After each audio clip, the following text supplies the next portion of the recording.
السلام علیکم دوستو، آج ہم آپ کو ایک بیمار بادشاہ کی داستان سنائیں گے۔ تو چلیے بغیر کسی دیر کے کہانی شروع کرتے ہیں۔ دوستو، یہ بہت پرانے زمانے کی بات ہے کہ ایک ملک کا بادشاہ بیمار ہو گیا۔ بیمار ہو جانا کوئی نرالی بات نہیں تھی، کیونکہ بیماریاں فقیروں اور بادشاہوں میں فرق نہیں کرتی۔ جو بھی صحت کے اصولوں سے بے پرواہ ہوتا ہے بیمار ہو جاتا ہے۔ اسی طرح یہ بات بھی سب کے لیے ایک سی ہے کہ مناسب علاج کرنے سے بیمار صحیح ہو جاتا ہے۔ لیکن اس بادشاہ کو ایسی بیماری لگی کہ کسی کی سمجھ ہی میں نہیں آتی تھی۔ بادشاہ نے اپنے ملک کے حکیموں اور طبیبوں کے علاوہ پڑوسی ملک کے حکیموں اور طبیبوں سے بھی علاج کروایا، لیکن کسی کی دوا سے اسے آرام نہ آیا۔ آرام آنا تو رہا ایک طرف، کوئی یہ بھی نہ سمجھ سکا کہ یہ بیماری ہے کیا اور کس وجہ سے لگی ہے۔ جب ہر طرف سے مایوسی ہوئی تو ایک دن بادشاہ کا وزیر اعظم اس کے پاس آیا اور اس سے کہا، عالی جاں، اگرچہ حکیموں اور طبیبوں نے یہ کہہ دیا ہے کہ نہ ان کی سمجھ میں آپ کی بیماری کی وجہ آئی ہے اور نہ وہ اس کا علاج معلوم کر سکے ہیں، تو مایوس ہونے کی کوئی بات نہیں۔ اس خادم کو یقین ہے کہ اللہ پاک اپنی خاص رحمت سے آپ کو تندرست کر دے گا۔ وزیر اعظم کی بات سن کر بادشاہ نے مایوس ہو کر کہا، اللہ کرے ایسا ہی ہو، ویسے اب ہمارا تندرست ہونا مشکل ہی ہے۔ حکیم اور طبیب پوری کوشش کر چکے ہیں، کسی کی سمجھ ہی میں نہیں آیا کہ یہ کون سی بیماری ہے، پھر ہم تندرست ہوں گے تو کس طرح؟ لگتا ہے اب ہمارا آخری وقت آ گیا ہے۔ بادشاہ کو اتنا مایوس دیکھ کر وزیر اعظم نے کہا، اگر آپ اجازت دیں تو ایک بات عرض کروں؟ بادشاہ نے وزیر اعظم کو اجازت دیتے ہوئے کہا، تم جو کچھ کہنا چاہتے ہو کہو، ہمیں یقین ہے تم ہمارا بھلا چاہنے والے ہو۔ اگر تمہاری رائے ٹھیک معلوم ہوئی تو ہم اس پر عمل کریں گے۔ وزیر اعظم نے ڈرتے ڈرتے کہا، یہ عرض کرنا ہے تو گستاخی، لیکن اس خادم کے نزدیک آپ کسی ایسے شخص کی بددعا کی وجہ سے بیمار ہوئے ہیں جسے بے وجہ ستایا گیا ہے۔ یاد فرمائیے، کیا کبھی ایسا ہوا ہے؟ وزیر اعظم کی بات سن کر بادشاہ نے اس سے پوچھا، یہ بات تم نے کیسے سوچی؟ تو وزیر اعظم نے کہا، یہ بات اس خادم نے اس وجہ سے سوچی کہ ایسی بیماری جس کا نہ پتہ چل رہا ہو اور نہ علاج ممکن ہو پا رہا ہو، بددعا سے ہی لگتی ہے۔ وزیر اعظم کی بات سن کر بادشاہ کچھ دیر خاموش ہو گیا، پھر بولا، ملک کا حکمران ہونے کی وجہ سے ہمیں لوگوں کے جھگڑوں کا فیصلہ کرنا پڑتا ہے، اور یہ بات پورے یقین سے نہیں کہی جا سکتی کہ سب مقدموں کے فیصلے بالکل ٹھیک کیے ہوں گے۔ ہمیں یہ بات معلوم ہے کہ بعض چالاک لوگ جھوٹے گواہ پیش کر کے بے گناہوں کو سزا دلوا دیتے ہیں۔ ہاں، یہ بات یقین سے کہہ سکتے ہیں کہ جان بوجھ کر ہم نے دشمنوں کے ساتھ بھی بے انصافی نہیں کی۔ پھر بھی تم پورے ملک میں منادی کرا دو کہ اگر کبھی کسی کے ساتھ بے انصافی یا ظلم ہوا ہے تو ہماری خدمت میں حاضر ہو، ہم فوراً اس کا نقصان پورا کر دیں گے اور اس سے معافی بھی مانگیں گے۔ بادشاہ کا یہ وزیر بہت بڑا عالم اور بہت عقل مند بھی تھا۔ اس نے بالکل ٹھیک سوچا تھا کہ انسانوں کو جو تکلیفیں پہنچتی ہیں، ان کی وجہ ان لوگوں کی بددعا بھی ہوتی ہے جن پر ظلم کیا گیا ہو۔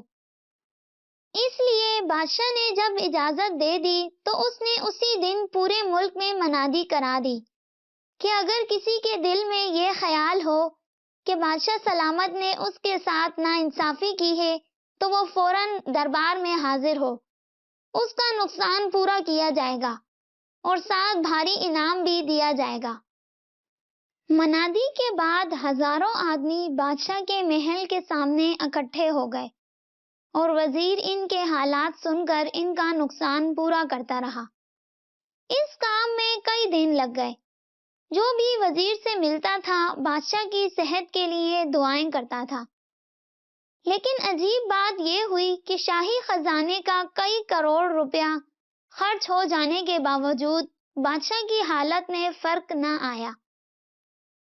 بادشاہ کی یہ حالت دیکھ کر وزیر بہت پریشان ہوا۔ اسے پکا یقین تھا کہ مظلوموں کو جب ان کا حق مل جائے گا اور وہ بد دعا کی جگہ بادشاہ سلامت کو دعائیں دیں گے تو وہ ضرور تندرست ہو جائیں گے۔ خود بادشاہ کو بھی کچھ یقین تھا کہ اس تدبیر سے اسے آرام آ جائے گا، لیکن جب اس کی حالت میں ذرا فرق نہ آیا تو اس نے بہت مایوس ہو کر وزیر سے کہا، ماں بدولت نے تو پہلے ہی کہہ دیا تھا کہ یہ بیماری موت کا پیغام لے کر آئی ہے۔ اگر آرام آنا ہوتا تو حکیموں اور طبیبوں کے علاج سے ہی آ جاتا۔ بہرحال ماں بدولت تمہارا شکریہ ادا کرتے ہیں کہ تم نے کوشش تو کی۔ اب مناسب یہ ہے کہ ہماری موت کے بعد پیدا ہونے والے حالات کے بارے میں سوچا جائے۔ ہمیں اس سلسلے میں یوں فکر ہے کہ ہمارا بیٹا کم عمر ہے، ہمارے بعد اسے ناسمجھ اور کمزور جان کر دشمن ضرور فائدہ اٹھانے کی کوشش کریں گے، اس لیے پہلے سے کچھ بندوبست کر لیں تو شہزادہ پریشانی سے بچ جائے گا۔ بادشاہ کی بات سن کر وزیر نے کہا، ایسی مایوسی کی باتیں نہ کیجیے عالی جاں، اللہ پاک کی رحمت سے مایوس ہونا گناہ ہے۔ اگر ہماری ایک تدبیر ناکام ہو گئی ہے تو کوئی دوسرا طریقہ اختیار کریں گے اور انشاءاللہ آپ بالکل درست ہو جائیں گے۔ وزیر کی بات سن کر بادشاہ نے کہا، بے شک اللہ کی رحمت سے نا امید نہیں ہونا چاہیے، لیکن موت اور زندگی کا وقت بھی تو اللہ پاک ہی نے مقرر کیا ہے، اور ماں بدولت یوں محسوس کر رہے ہیں کہ ہماری موت کا وقت قریب آ گیا ہے۔ پھر بھی اگر تم کوئی اور کوشش کرنا چاہتے ہو تو یوں کرو کہ کسی ایسے آدمی سے ہمارے لیے دعا کراؤ جس نے اپنی پوری زندگی میں کوئی گناہ نہ کیا ہو۔ تم نے دعا کے اثر کی بات کی تو یہ بات ہمارے ذہن میں آئی تھی۔ ہم خیال کرتے ہیں کہ اللہ پاک ایسے نیک آدمی کی دعا ضرور قبول کرے گا اور ہم تندرست ہو جائیں گے۔ کیا تم کسی ایسے آدمی کو جانتے ہو؟ بادشاہ نے سوال کیا۔ وزیر نے جلدی سے کہا، حضور والا، یہ خادم کسی ایسے آدمی کو جانتا تو نہیں، لیکن یقین ہے ہمارے ملک میں ایسے بہت سے آدمی مل جائیں گے۔ میں آج ہی سے ایسے آدمی کی تلاش میں نکلتا ہوں۔ مجھے بھی یقین ہے کہ ایسا نیک آدمی دعا کرے گا تو آپ فوراً تندرست ہو جائیں گے۔ بات ختم کر کے وزیر نے بادشاہ سے اجازت لی اور سیدھا عالم کے پاس پہنچ گیا جو ایک بہت بڑا دینی مدرسہ چلا رہا تھا۔ پورے ملک میں ان کی نیکی اور شرافت کی شہرت تھی۔ وہ طالب علموں کو مقدس کتابیں پڑھانے اور اللہ کی عبادت کرنے کے سوا دنیا کا کوئی اور کام نہیں کرتے تھے۔ ان کی زبان میں ایسا اثر تھا کہ سخت دل کافر بھی ان کی باتیں سن کر ایمان لے آتے تھے۔ وزیر نے خیال کیا کہ یہی وہ آدمی ہے جس کی دعا سے بادشاہ تندرست ہو سکتا ہے، لیکن جب ان عالم کی خدمت میں حاضر ہو کر وزیر نے مختصر لفظوں میں اپنے آنے کا مقصد بیان کیا اور بادشاہ کی صحت کے لیے دعا کرنے کی درخواست کی تو وہ اپنے کانوں کو ہاتھ لگاتے ہوئے بولے، وزیر اعظم صاحب، بھلا یہ کیسے ہو سکتا ہے کہ اس دنیا میں رہتے ہوئے کسی سے کوئی غلطی نہ ہوئی ہو؟ میں اب تو گناہوں سے بچنے کی پوری کوشش کرتا ہوں، لیکن نادانی کی عمر میں تو خدا جانے کتنے گناہ ہوئے ہوں گے۔ مناسب ہوگا کہ آپ کسی اور کو تلاش کیجیے، شاید اللہ کا کوئی بندہ نکل آئے جس نے اپنی پوری زندگی میں کوئی گناہ نہ کیا ہو۔ میں تو ایسا نہیں ہوں۔ عالم سے مایوس ہو کر وزیر اس فقیر کے پاس گیا جو بستیوں سے دور جنگل بیابان میں رہتا تھا۔ اس نے اپنی زندگی میں کوئی ایسا کام نہیں کیا تھا جس سے کسی کو تکلیف پہنچے یا کسی کا حق ضائع ہونے کا شبہ بھی کیا جا سکتا ہو۔ وہ درختوں کے پھلوں اور چشمے کے پانی پر گزارا کرتا اور دن رات اللہ کی عبادت کرتا رہتا تھا۔ اول تو وکیل نے وزیر کو اپنی کٹیا میں آنے کی اجازت ہی نہ دی۔ کہا، بابا تم دنیا والوں سے ہمارا کچھ تعلق نہیں۔ لیکن وزیر کے بہت اصرار پر بڑی مشکل سے ملاقات کی تو وزیر کی بات سنتے ہی اس نے بھی کانوں کو ہاتھ لگا دیے۔ کہنے لگا، میں تو شاید تم دنیا داروں سے بھی زیادہ گناہ گار ہوں۔ بچپن، لڑکپن اور جوانی تمہاری بستیوں ہی میں گزاری اور خدا جانے کتنے گناہ کیے۔ سچ پوچھئے تو اپنے گناہ بخشوانے کے لیے ہی اس ویرانے میں آ بسا ہوں۔ تم کسی اور کو تلاش کرو، شاید کوئی ایسا مل جائے جس نے زندگی بھر کوئی گناہ نہ کیا ہو اور اس کی دعا سے تمہارا بادشاہ تندرست ہو جائے۔ وزیر مایوس ہو کر وہاں سے بھی لوٹ آیا۔ اب اس کا دھیان شاہی عبادت گاہ کے پیشوا کی طرف گیا۔ اس کی نیکی کا بھی بہت چرچا تھا۔ لوگ اسے ولی اللہ کہتے تھے اور مشکل کاموں میں اس سے دعا کراتے تھے۔ وزیر اس کی خدمت میں حاضر ہوا اور بادشاہ کی صحت کے لیے دعا کی درخواست کی۔ شاہی عبادت گاہ کا پیشوا غور سے اس کی بات سنتا رہا، پھر افسوس کے انداز میں بولا، وزیر اعظم صاحب، ہم یہ تو کہتے ہیں کہ ہم نے پوری زندگی نیکی اور برائی کا فرق سمجھتے ہوئے گزاری ہے، جان بوجھ کر کوئی ایسا کام نہیں کیا جس سے کسی کو تکلیف پہنچے یا کسی کا حق مارا جائے، لیکن پھر بھی یہ دعویٰ نہیں کر سکتے کہ کوئی گناہ نہیں کیا۔ ویسے ہم بادشاہ سلامت کی صحت کے لیے دعا کرتے ہیں کہ اللہ پاک انہیں تندرست کر دے اور ان کی عمر میں برکت دے دے۔ وہ واقعی ایک اچھے حکمران ہیں۔ عبادت گاہ کے پیشوا کی بات سن کر وزیر خوش ہو گیا۔ اسے یقین ہوا کہ اب بادشاہ سلامت تندرست ہو جائیں گے، لیکن ایسا نہ ہوا۔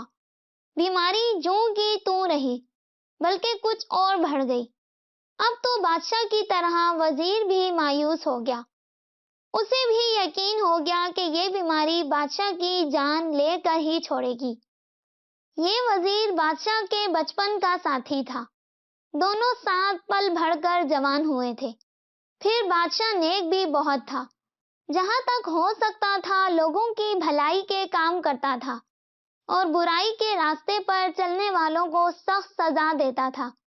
چنانچہ ان سب باتوں کی وجہ سے وزیر اسے سگے بھائیوں کی طرح چاہتا تھا۔ اس لیے جب بادشاہ کے تندرست ہونے کی امید نہ رہی تو اسے بہت صدمہ ہوا اور وہ ہر وقت اداس رہنے لگا۔ ایک دن وزیر اداس بیٹھا بادشاہ کی موت اور اس کے بعد تخت پر بیٹھنے والے کم عمر شہزادے کے بارے میں سوچ رہا تھا کہ اس کی بیوی اس کے پاس آئی۔ اپنے شوہر کی بدلی ہوئی حالت سے وہ خاصی پریشان تھی اور اس کے اداس اور پریشان رہنے کی وجہ پوچھنے کا موقع ڈھونڈ رہی تھی۔ اس وقت اسے اکیلا دیکھ کر اس کے پاس گئی اور بہت اپنائیت کے انداز میں بولی، میں دیکھ رہی ہوں آپ چند دن سے بہت اداس اور پریشان رہتے ہیں، کیا کوئی خاص واقعہ ہو گیا ہے؟ اگر ایسی بات ہے تو مجھے ضرور بتائیے، میں بھی تو آپ کی وزیر ہوں۔ اپنی بیوی کی یہ بات سن کر وزیر کے ہونٹوں پر مسکراہٹ آ گئی۔ اسے یہ وزیر ہونے کی بات بہت اچھی لگی۔ بیوی کی طرف دیکھتے ہوئے بولا، ہاں جی، اس میں تو شک نہیں کہ آپ ہماری وزیر ہیں، لیکن مشکل ایسی آ پڑی ہے کہ آپ کا مشورہ بھی کوئی فائدہ نہیں پہنچا سکتا۔ وزیر کی بات سن کر اس کی بیوی نے خوش دلی کے انداز میں کہا، پھر بھی بتائیے تو، خدا کی بڑی شان ہے، وہ چھوٹے سے دماغ میں بھی بڑی بات ڈال دیتا ہے۔ اپنی بیوی کی یہ بات سن کر وزیر کے ذہن کا بوجھ جیسے کم ہو گیا۔ مسکراتے ہوئے بولا، ارے صاحب، آپ اپنے دماغ کو چھوٹا کیوں کہتی ہیں؟ یہ تو ماشاءاللہ اتنا بڑا ہے کہ پورے خاندان پر حکومت کر رہا ہے۔ ہم سے واقعی غلطی ہوئی، ہمیں آپ کو اپنی پریشانی کی وجہ بتانی چاہیے تھی۔ بہرحال لیجیے اب بتاتے ہیں۔ یہ کہہ کر وزیر نے بادشاہ کی نرالی بیماری اور اس کے علاج کے بارے میں کی گئی کوششوں کا سارا حال کہہ سنایا۔ وزیر سے بادشاہ کی بیماری کے بارے میں سب کچھ سننے اور جان لینے کے بعد اس کی بیوی خوش ہو کر بولی، میری بات سچی نکلی نا؟ اگر آپ پہلے اپنی پریشانی کا حال بتا دیتے تو اب تک بادشاہ صحت کا غسل کر چکے ہوتے۔ بات اتنی سی ہے نا کہ اگر کوئی ایسا آدمی دعا کرے جس نے کوئی گناہ نہ کیا ہو تو خدا کے فضل سے ہمارے ملک میں ایسے لاکھوں انسان موجود ہیں۔ میں تو حیران ہو رہی ہوں کہ آپ نے ان سے دعا کیوں نہیں کروائی۔ بیوی کی بات سن کر وزیر نے حیران ہو کر اپنی بیوی کی طرف دیکھا اور بولا، کیا تم سچ کہہ رہی ہو؟ بیوی نے کہا، کیا آپ کو معلوم نہیں کہ خدا کے فضل سے ہمارے ملک میں لاکھوں بچے ہیں اور بچے معصوم ہوتے ہیں۔ آپ بچوں کی شاندار دعوت کا انتظام کیجیے اور ان سے کہیے کہ وہ بادشاہ سلامت کی صحت کے لیے دعا مانگیں۔ مجھے امید کیا یقین ہے کہ اللہ ان کی دعا ضرور قبول کرے گا اور بادشاہ سلامت صحت یاب ہو جائیں گے۔ اپنی بیوی کی بات سن کر وزیر اچھل پڑا۔ اس نے اسی دن شاہی باغ میں بچوں کی دعوت کا انتظام کیا۔ ان کے لیے اچھے اچھے کھانوں اور مٹھائیوں کے علاوہ بڑھیا کھلونوں کا انتظام بھی کیا۔ اور پھر ایسا ہوا کہ ان معصوموں کی دعا سے اللہ پاک نے بادشاہ کو تندرست کر دیا۔ دوستو، آپ کو یہ کہانی کیسی لگی؟ کامنٹ سیکشن میں ضرور بتائیے گا۔ ملتے ہیں نیکسٹ ویڈیو میں، تب تک کے لیے اللہ حافظ۔